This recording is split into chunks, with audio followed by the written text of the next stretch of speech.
Colombie et à Atlanta contre l'Ouzbékistan. Xo'sh, keling endi O'zbekiston terma jamoasi haqida gapirsak. Maylimi men gapirsam? Nazarimda ushbu jamoani osonlik bilan mag'lubiyatga uchratamiz degan fikrdaman.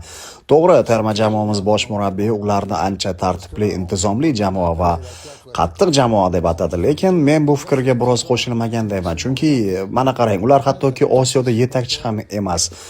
Demoqchimanki, ular Yaponiya yoki Avstraliya darajasidagi terma jamoa emas albatta. Shunday ekan, bu omillar bizga xizmat qilishi mumkin. Bizning yigitlar jismonan baquvvat va ularga katta qiyinchilik tug'dirishiga hech qanday shubham yo'q.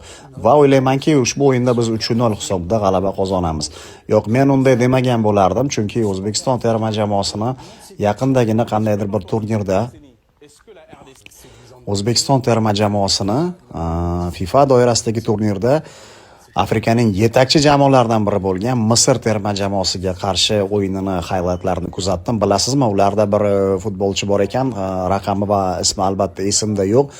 U Afrikaning yetakchi terma jamoasini himoyasini shunchaki ko'rmadim deb o'tib ketdi va birinchi golni shu qadar mohirlik bilan kiritdiki, shunday ekan men ularga bunday past baho bermagan bo'lardim. Albatta ehtiyot bo'lish kerak. Ularning tarkibida top klubda o'ynaydigan himoyachi bor va bir nechta top ligalarda top suradigan futbolchilari ham bor ekan.